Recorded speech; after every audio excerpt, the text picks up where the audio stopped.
Този кордон остава постоянен, а от едногодишните литорасти правим чепове на две очи.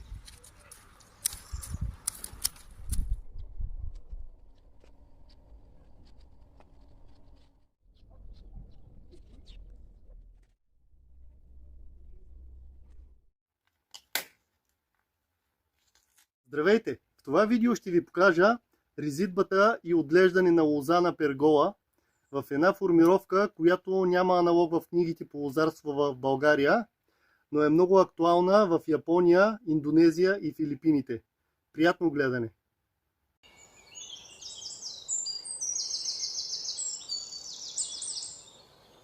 Тази лоза вече съм ви я показвал в едно от предишните ми видеа. Именно на нея демонстрирах и първоначалното формиране на лозите след засаждане. За моя голяма изненада, лозата, която формирах по традиционния метод, описан в книгите по лозарство, изостана с една година в развитието си спрямо останалите лози, при които използвах ускорения метод за формиране. Ще ви оставя отдолу в описанието на това видео и линк. При тази формировка, след като качим лозата горе върху конструкцията, запазваме един постоянен кордон и лятото при филизенето запазваме само срещу положни литорасти.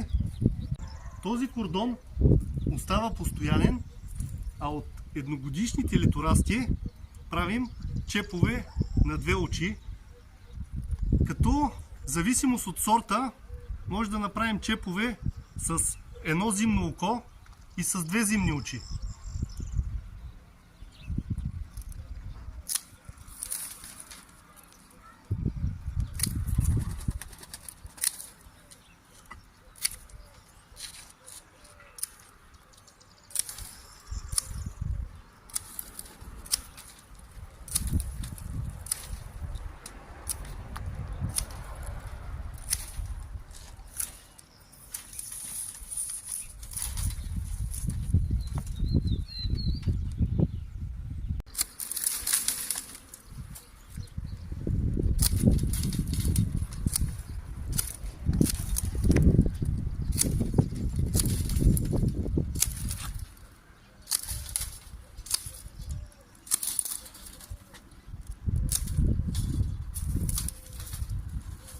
На следващата лоза ще ви демонстрирам и как се издължава кордона, защото от началото, когато лозите са млади и слаби, няма как да пуснем толкова дълъг кордон. Няма как те да изхранят всичките тези литорасти.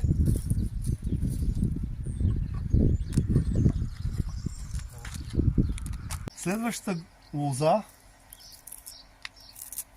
е с стар кордон, при който още през миналата година съм запазил чепове, от които са покарали по два литораста.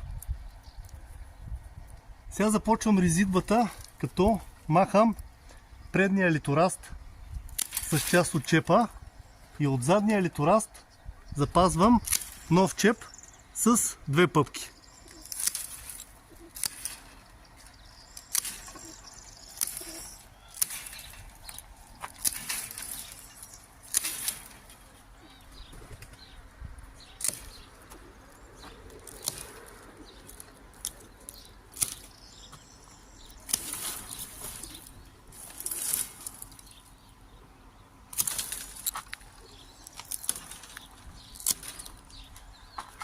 Ето на това място ще ви покажа и как съм удължил кордона през миналата година. Запазил съм един едногодишен литораст, който съм привързал по този тел, и чрез филизене съм запазил само литорастите, които тръгват на двете страни. Тези едногодишни литорасти ще направя чепове с две очи.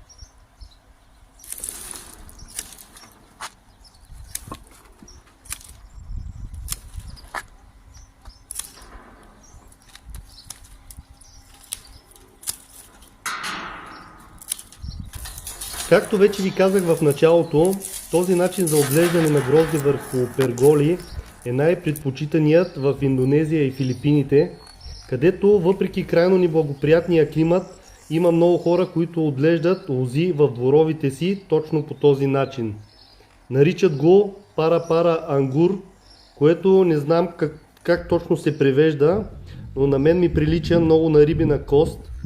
И ако има някой, който гледа видеото оттам, ще помоля да напишете в коментарите и точния превод.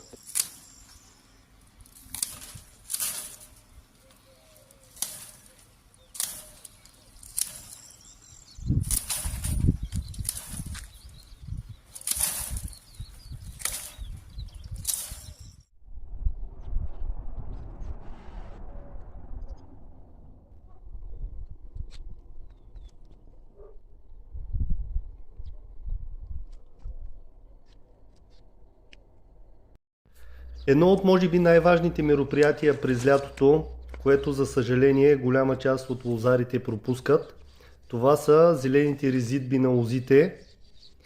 Имам специални видеа в канала за всяка една от зелените резидби, които се правят през лятото. Тук започвам с може би най-важната, това е филизенето. Целта тук е да запазя само двата основни литораста, които покарват от чеповете.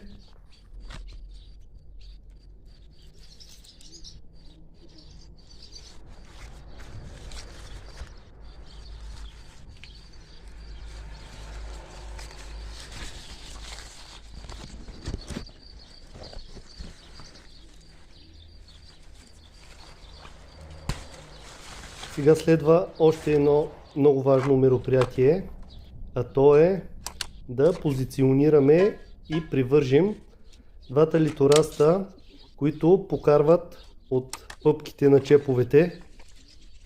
И тук искам да вметна, че при много сортове грозде, особено при винените сортове грозде, литорастите, които покарват от пъпките, израстват право нагоре и е почти невъзможно да ги положим и да ги привържим на тела без да ги щупим. За такива сортове грозде тази формировка не е подходяща.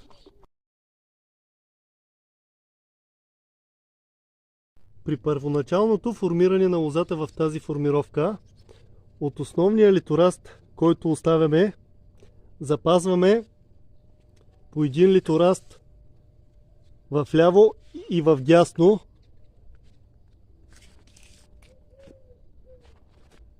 При следващата година от този литораст правиме чепове.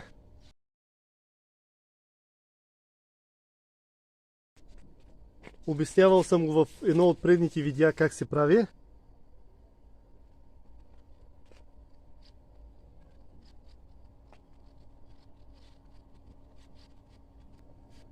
Вижте тук колко са дълги междувъзлията на този чеп.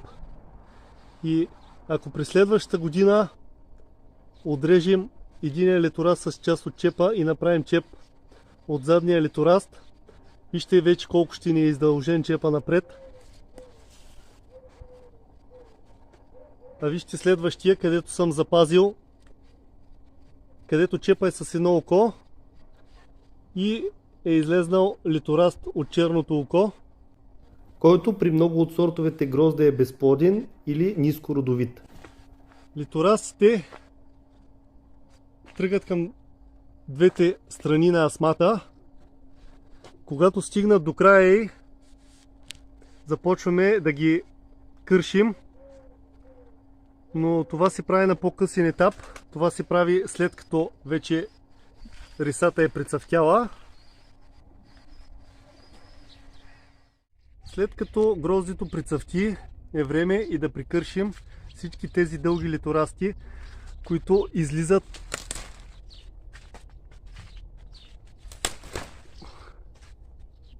навън от асмата.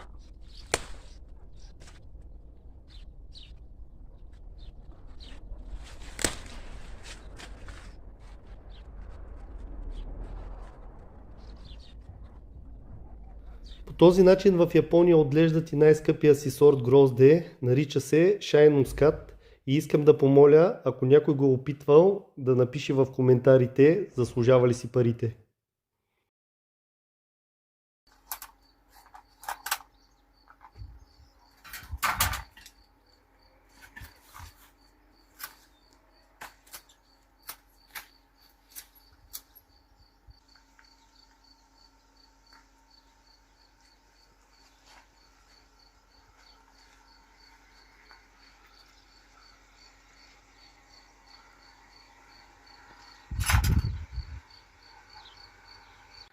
Пожълтяването на листата в основите на литорастите ни показват, че тази лоза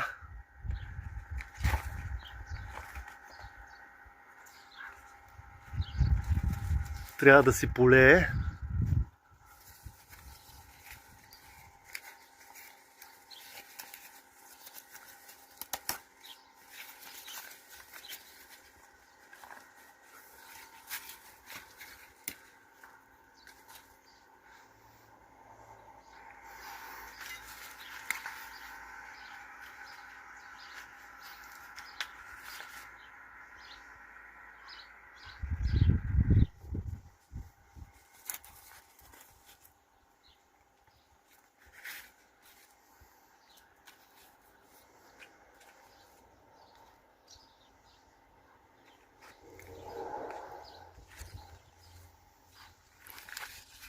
Примахвам и ето тези всичките долни листа, които скриват гроздето.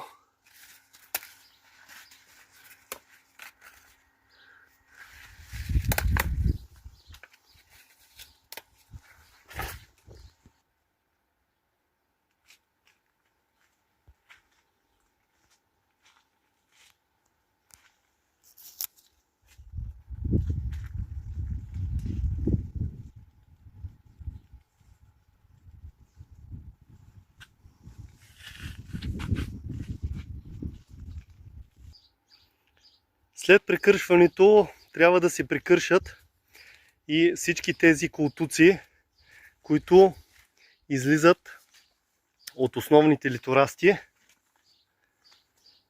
Ще ви покажа как се прави и ще ви кажа защо не го правя всеки път.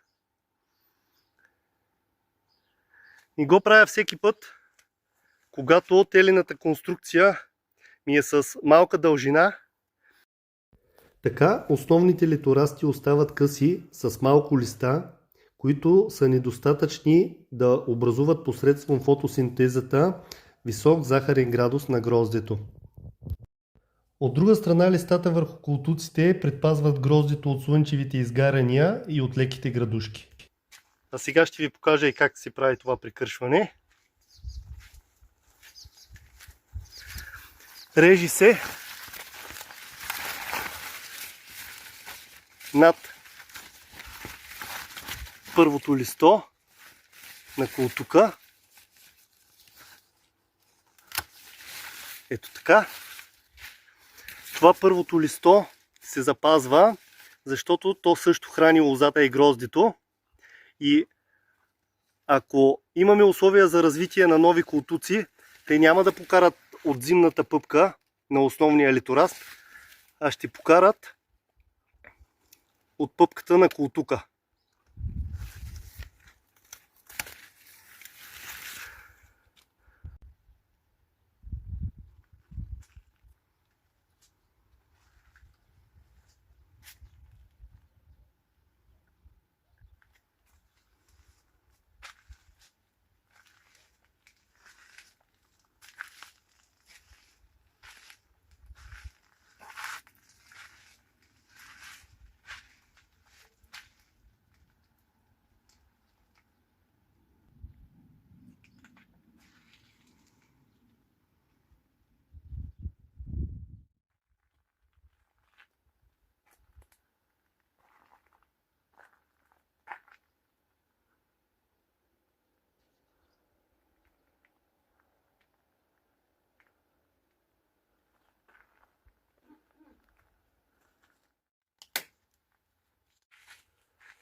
Накрая на видеото искам да ви покажа и колко лесно се реже лозата в тази формировка.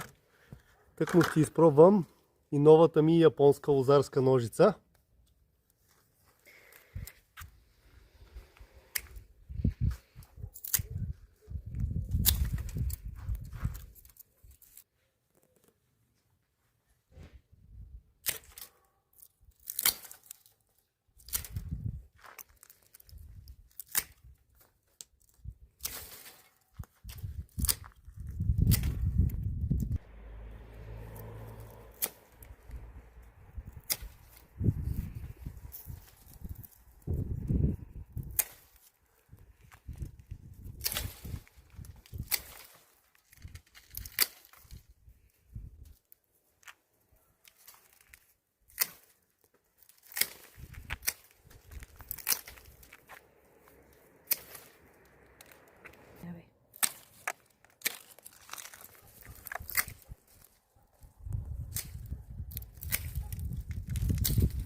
Надявам се, че видеото ви е било полезно и че съвсем скоро ще намеря резници от шайен мускат, за да започнем да го отглеждаме и в България.